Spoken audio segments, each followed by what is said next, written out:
What's up, everybody? You feel this beat right here? Here we go. Hey! We about to stamp this out. So if you feel me, come on.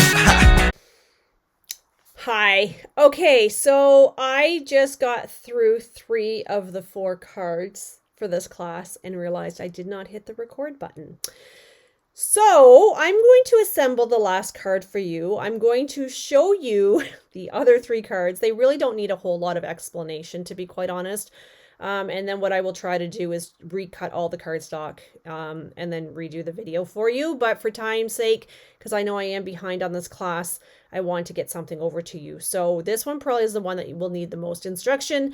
The rest of them are pretty simple. I think you can handle them. But my apologies. I'm very frustrated. I was trying to get this video done and went to pause the video and realized I never even hit the record button. So very, very frustrating. So anyway, one of my things that I always try to make sure I'm doing before I'm recording, and apparently today I forgot to hit the record button. So how lovely is that? All right, so let's get started. I'll show you this last card. I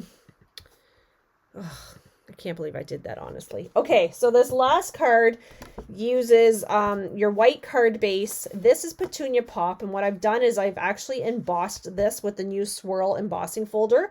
You don't have to use that one. You can use whatever you want or whatever you have. So what I did say at the beginning of the video is that you have to have the stamp set and the dies to do this class or something similar.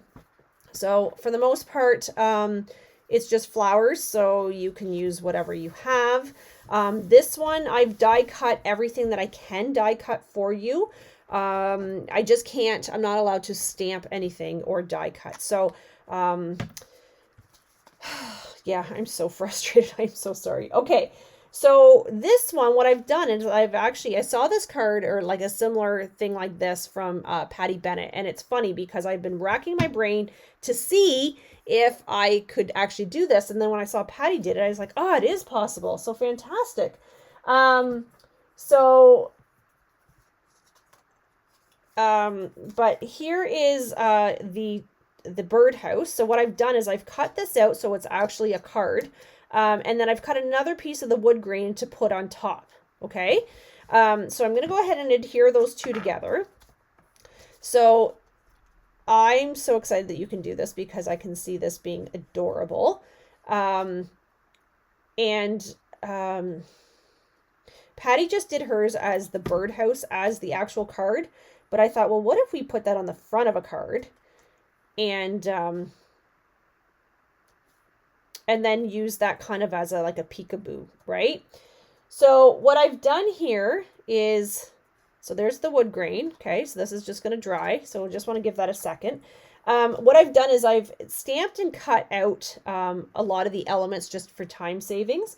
So I've cut this little bird out and I've stamped him. And I'm going to use a dimensional. And I'm going to put him there. And then what I'm going to do is I'm going to actually position him so that he's peeking out of the window. Now, what I did on the other one is I actually positioned him so his tail does peek out a little bit, but I'm going to show you he looks a little bit lopsided to me. Hang on.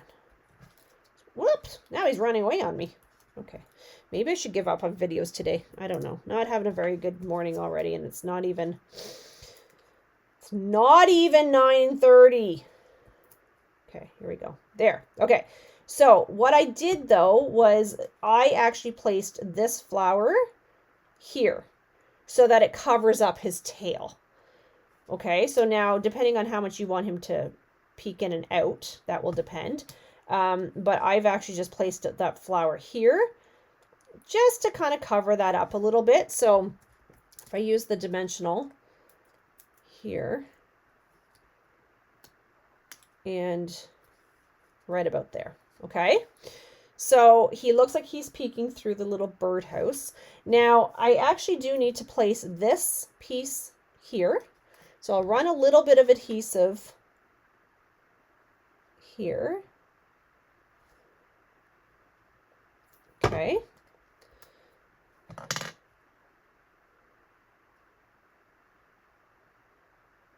Okay, so like that. And then I'm going to actually place a little bit of adhesive on this Pretty in Pink, or sorry, not Pretty in Pink. It's Blushing Bride. And I'm going to place that here on top. Okay, so then what I've done is I've given you a piece of ribbon. Now I'm going to leave this piece up to you, how you want to do it. I like to kind of just tie this around in a knot. Now I gave you way more than you need because I figure you can tie down. Sorry, you can cut off what you don't need. But what I did with mine is I actually wrapped mine around, is what I did. So I did this, and then I did the faux knot just to kind of keep it easier. So what do I mean by that? So I ran some tear and tape here and here, like that. And then I ran my ribbon here around to the front, like that. Oops, I have to take the backing off. Oh my gosh, I don't know what is wrong with me today. Not having a good day, apparently. My mind is in a million spots. Okay, so there and there. So then I'm going to trim this down like that. And then what I did was I took this and I just came in and just made a faux knot. Right? And then I can trim this down as I see. Okay, so there is the front of my card, which is adorable.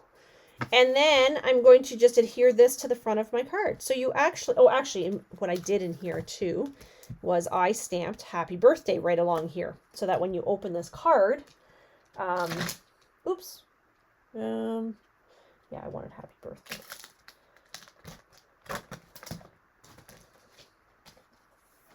Which is in my other stamp. Okay, I got too many things happening right now. Okay, here we go. Let's do this. Oh, I just cannot believe I did not hit record. Goodness gracious. Okay. That just threw me right for a loop. Because these cards are beautiful. I'm going to show them to you. I'm going to try to do another video, but that requires cutting all the cardstock all over again. Ugh, grumpy grump. Okay. So I'm just going to stamp happy birthday right there. So when you go to open this little guy, right? Is that cute? So now I'm just going to glue this right down here onto the card front. So it's kind of a peekaboo faux card. Faux peekaboo. I don't know. What would you call that?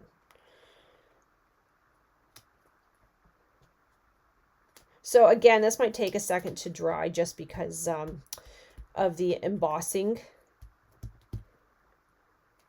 Okay, so while that's doing that thing, let me show you the rest of the cards that I did for you this morning. Okay, so this is the one card. So this is not, like these do not need a lot of like detailed walkthrough. I think you can handle these, but just gluing down my designer series paper, gluing down this piece on top. I did pop this piece up. And then I stamped and die cut each of these pieces, and then I popped them up with dimensionals. So I used boho blue, Fleur de Flamingo, a Petunia Pop, and Old Olive. And this one is Smoky Slate, and then this is Crumb Cake. Okay, so there's that card. And then this one was my favorite one. So we just adhered the blue paper down, the designer series paper strip. We stamped this close to the right hand side first, and then I stamped and die cut each of these, and again using my Smoky Slate. This one I used Blushing Bride, Lost Lagoon, and Boho Blue. and then just a yellow for the center. And then I did adhere these leaves to either side just to kind of give it that balance. And I popped these two up as well. Okay. And then the third card, which was actually the first card that I did, was this one here, where I did the Designer Series paper, and then I did the rectangle. You emboss this little piece of rectangle. I wrapped the ribbon around this piece, just so that it was clean. And then this is a little bit longer than you need, but I did that on purpose so that you can use it to adhere onto this rectangle, just to adhere it. And then I stamped and die cut the flower pot, or the teapot, and the flowers, and then just a happy birthday, and I trimmed down the piece that you need. So those are the cards. I am so disappointed that I did not hit the record button. So I will try to get those redone for you, to do a full video, but this one was really the one that I was concerned most about doing the video on, because it needed the most explanation. And again, you could add as many flowers as you want here. I just kind of kept it pretty basic, and some rhinestones or whatever, and then just a little peekaboo, and then your card would open like normal. So I think that one's really, really adorable. So yeah, if you have any questions, let me know. And again, I'll try to get that video done, redone for you with the other 3 cards, but I'm pretty sure that they're pretty self-explanatory. So anyway, thank you so much for your patience and understanding. I appreciate you, and we will talk very soon. Bye.